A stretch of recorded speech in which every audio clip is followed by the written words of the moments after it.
ये कहानी है एक किसान की जो कि बहुत मेहनती था। वो बड़ी मेहनत से खेतों में अनाज उगाता था और उसकी देखभाल करता था, पर अक्सर उसकी फसल खराब हो जाती थी। कभी सूखा पड़ जाता, कभी बाढ़ आ जाती, कभी तेज धूप, कभी आंधी। कोई ना कोई कारण से उसकी फसल खराब हो ही जाती। एक दिन वो किसान पेड़ के नीचे बैठकर अपनी बर्बाद हुई फसल को देख रहा था और तभी वो गुस्से में आसमान की तरफ देखकर ईश्वर से कहता है कि मालिक, लोग तुझे महान मानते हैं, सर्वज्ञानी मानते हैं, सबसे बड़ा मानते हैं। कहते हैं कि आप सब जानते हैं, लेकिन मुझे ऐसा लगता है कि आपको कुछ भी नहीं पता है। मुझे ये लगता है कि आपको तो ये भी नहीं पता है कि फसल कैसे उगती है। अगर आप ये जानते होते तो हर समय जो बाढ़, आंधी और तूफान आते हैं वो कभी नहीं आते। आप नहीं जानते कि कितना नुकसान उठाना पड़ता है हम किसानों को।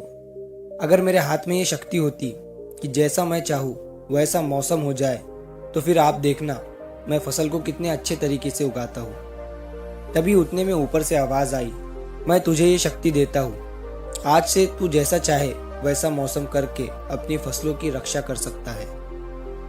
एक दो दिन गुजरने के बाद किसान ने फिर से अपने खेत में गेहूं की फसल उगाई। अब किसान के पास तो शक्ति थी, वो जैसा चाहे वैसा मौसम कर सकता था। तो किसान ने आंधी, तूफान, बाढ़ कुछ भी उसने अपने खेतों पर आने नहीं दिया।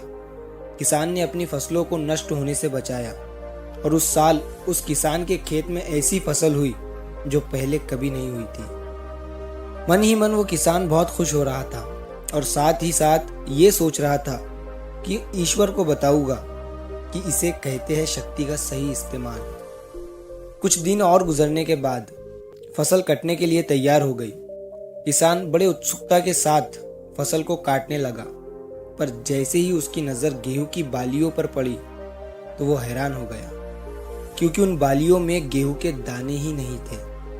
गेहूं के एक भी बाली के अंदर गेहूं का दाना नहीं था। सारी बालियां अंदर से खाली थी। अब वो किसान बड़ा परेशान हो गया और फिर से ईश्वर को पुकारने लगा। वो जोर जोर से चिल्लाते हुए ये कह रहा था कि शायद तूने मुझे कोई सजा दी है। तभी ऊपर से आवाज आई कि मैंने तुम्हें कोई सजा नहीं दी है, बल्कि इसके जिम्मेदार तो तुम खुद हो। तुमने अपने पौधों को संघर्ष करने का मौका ही नहीं दिया। ना तो तुमने उन्हें आंधियों से जूझने दिया और ना ही तेज बारिश से सहने दिया और ना ही धूप में तपने दिया। एक भी चुनौती का सामना तुमने उन्हें नहीं करने दिया।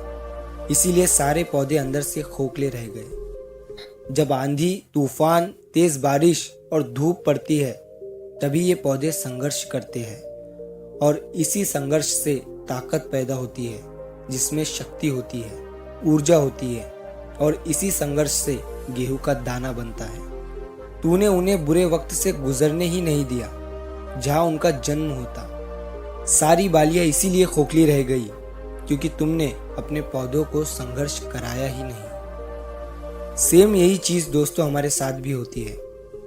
इस कहानी से हमें ये सीख मिलती है कि बुरा वक्त जो होता है, जिसे लोग संघर्ष कहते हैं, स्ट्रगल कहते हैं, यहीं से एक इंसान की ग्रोथ होती है।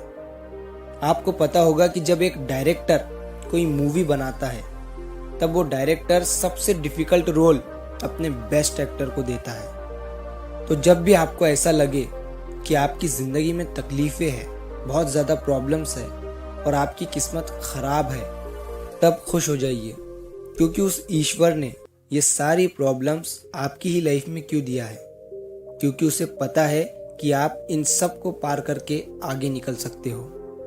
और जरा सोच कर देखिए, अगर आपकी जिंदगी में कोई प्रॉब्लम ही ना हो, कोई संघर्ष ही ना हो, तब जिंदगी जीने में मजा ही नहीं आता है।